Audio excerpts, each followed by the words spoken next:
Hello everyone, welcome to today's episode of Showcase on Nioh. So instead of doing another armor set, I figured do another weapon. Now I did a request for that blade, its name escapes me. It's hard to remember all the names of all the weapons in this game, but he said why not do all the legendary swords. I said sure, why not? Since all these weapons exist.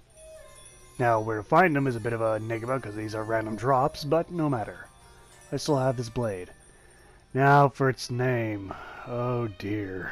I hate pronouncing these names, do you know that? Now, the name of this weapon is Juzumaru Tsunetsugu. Man, that text of speech is fucking weird, but that's all I got to go on, because I can't pronounce it otherwise.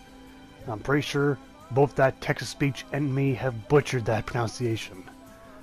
Yeah, try to say that name 3 times fast, because I know I sure can't. Guess how many times I had to record this little segment here. Alright, going on to the lore of the Juzumaru. I'll just pronounce the first part of the name. One of the 5 most famous swords in Japanese history.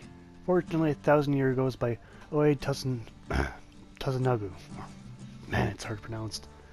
It was presented to a Fein monk, Nichiren, as a gift to the follower to celebrate his founding of the Zhonoji Temple on Mount Mudo in 1281. Nichiren bound Buddhist prayer beads around the hilt to ward off evil. Sometime after this, the temple's guardian goddess Shishimen, oh man. Anyway, Shishimen Tonyo manifested and transformed into a red dragon. It was thought that she was the guardian spirit that inhabits its sword, making it a living weapon. Well, in this game we have plenty of living weapons. Anyway, the legend of this is pretty much one-to-one what we read here. It's pretty much the same history written. So yeah, pretty interesting.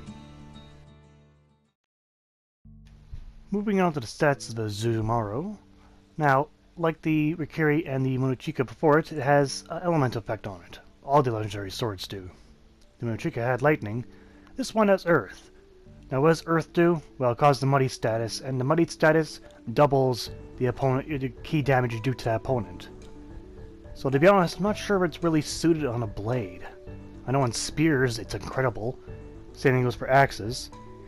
And maybe even the sickle and chain, but swords really aren't the best thing to do key damage with. So, it is what it is. The rest of the stats are RNG, and for the scaling, it is the same as the other blades. Which is, you got scaling on heart, which is B+, scaling on strength, which is D+, and then scaling on skill, which is C+. So overall, kind of what's expected, but of all the elemental effects, Earth might be the most misplaced one for blades. Out of all of them, because of key damage. But, there's worse things out there. Now, for a bit of a demonstration, before its familiarity is fully maxed out, I decided to give some damage against some yokai, since they are the majority of the enemies on the game, not humans. But now, damage is fairly respectable, usually around 25 to 30, well, 25 for weaker attacks, and 35 the more stronger ones, or 34.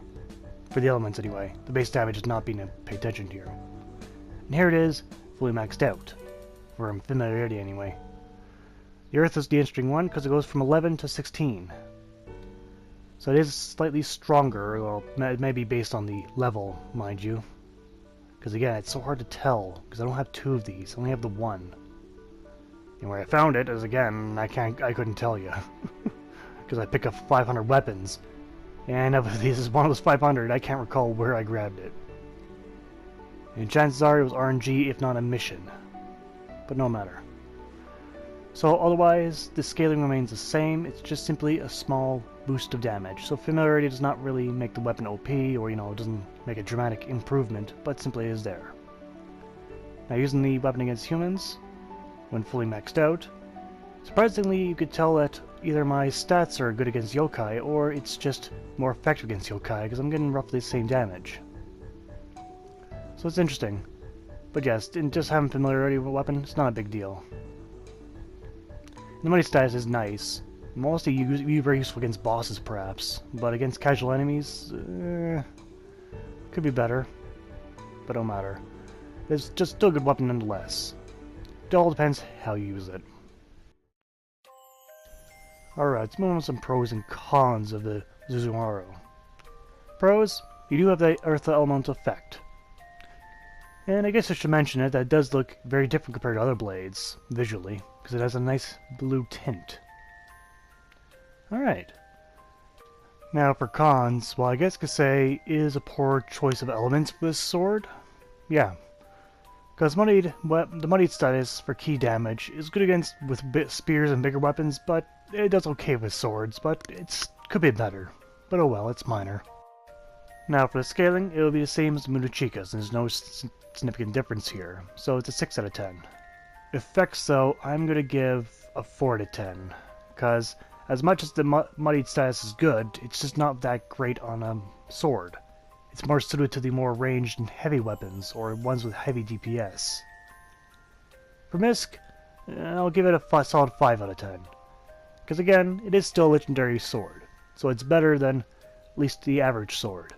But of all the legendary swords, I think this one might be one of the more disappointing ones. But no matter. In total, the Juzumaru gets 15 out of 30. It's good, but let's be honest, it's just a pass. Just a pass. So of all the legendary weapons, hopefully this one's simply the most disappointing. At least it looks nice. But that doesn't really make it a good weapon in this game. Functionality after styles. And I noticed that prayer bead is actually ripped around the hilt like that, and it's gonna be awkward to hold. But no matter. That has been Showcase for today. I'd like to thank you all for watching and hope to see you guys next time. Take care out there.